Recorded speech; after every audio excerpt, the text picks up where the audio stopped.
അപ്പോൾ guys welcome back to the episode number 12. അപ്പോൾ എന്തായാലും നമ്മൾ ഇന്നലെ നമ്മുടെ ചാലഞ്ചിൻ്റെ 10% കംപ്ലീറ്റ് ചെയ്തു എന്ന് പറഞ്ഞാൽ നമുക്ക് എന്തായാലും 1000 കോയിൻ ആയിട്ടുണ്ട്.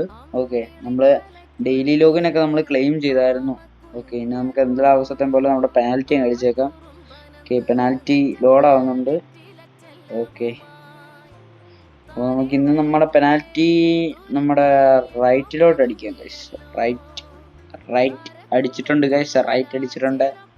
എന്തായാലും നമുക്ക് കുറച്ചുകൂടി മതി നമ്മുടെ ഡെയിലി ഗെയിം ബോക്സ് കിട്ടാൻ ഗൈസ്. അതിന് നമുക്ക് ആദ്യം തന്നെ നമ്മുടെ റൈക്കാർഡിനെ കിട്ടി നമുക്കവിടെ ആങ്കർമാൻ അങ്ങ് സെറ്റ് ആയേനെ. നമ്മുടെ അക്കൗണ്ടിൽ ഒരു ആങ്കർമാനെ തന്നെ കിട്ടിയേനെ. അപ്പോൾ നമ്മുടെ ഇന്നത്തെ പരിപാടി എന്തുവാന്ന് വെച്ചാൽ നമ്മുടെ ഇവൻസിലുണ്ടല്ലോ, ഇവൻസ് നൈസായിട്ട് നമ്മുടെ ഒരു കണ്ടീഷൻ ലിമിറ്റ് നാളെ എക്സ്പയർ ആവാൻ പോകുന്ന നടപ്പുണ്ട് നമ്മുടെ സ്പാനിഷ് ക്ലബിൻ്റെ. അപ്പോൾ അതങ്ങ് കളിച്ച് സെറ്റാക്കാം. ഓക്കെ, നമുക്ക് എന്തായാലും നമ്മുടെ എൻട്രി ചെയ്യാം.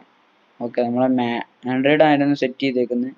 കേസ് നമ്മളെന്തായാലും കളി സെറ്റായിട്ട് വരാം. ഓക്കെ, അപ്പോൾ കേസ് നമ്മുടെ കളി ഹാഫ് ടൈം ആയിട്ടുണ്ട്. 2 ഞാൻ ജയിച്ചിരിക്കുകയാണ്. അപ്പോൾ നമുക്ക് കളി കഴിയുമ്പോഴത്തേക്ക് നിങ്ങളെ അപ്ഡേറ്റ് ചെയ്യാം. ഓക്കെ ഗൈസ്, അങ്ങനെ നമ്മളെ കളി കഴിഞ്ഞിട്ടുണ്ട്. ഓക്കെ, അപ്പോൾ നമുക്ക് 50 കോയിൻ കിട്ടിയിട്ടുണ്ട്. എന്തായാലും നമുക്ക് നമ്മുടെ മെയിൽ ബോക്സിൽ നിന്ന് 50 കോയിൻ അങ്ങ് ക്ലെയിം ചെയ്തേക്കാം. നമ്മളെന്തായാലും 50 കോയിൻസ് ക്ലെയിം ചെയ്തിട്ടുണ്ട്. അപ്പോൾ ഗൈസ് നമുക്ക് ഇപ്പം ഇതാണ് നമ്മുടെ സ്കോഡ്. അപ്പം നാളെ പുതിയ പാക്സും സംഭവങ്ങളെല്ലാം വരും. നമുക്ക് അല്ലാത്ത പാക്കൊന്നും അടിക്കാൻ ഒക്കത്തില്ല, നമ്മുടെ നമ്മുടെ ചാമ്പ്യൻസ് ലീഗിൻ്റെ പാക്കും മറ്റേതും. അപ്പോൾ അതൊക്കെ അടിക്കാം. അപ്പോൾ ഇന്നത്തെ നമ്മുടെ എപ്പിസോഡ് ഇത്രയൊക്കെ ഉള്ളൂ. അപ്പോൾ എല്ലാവരും like and subscribe and by.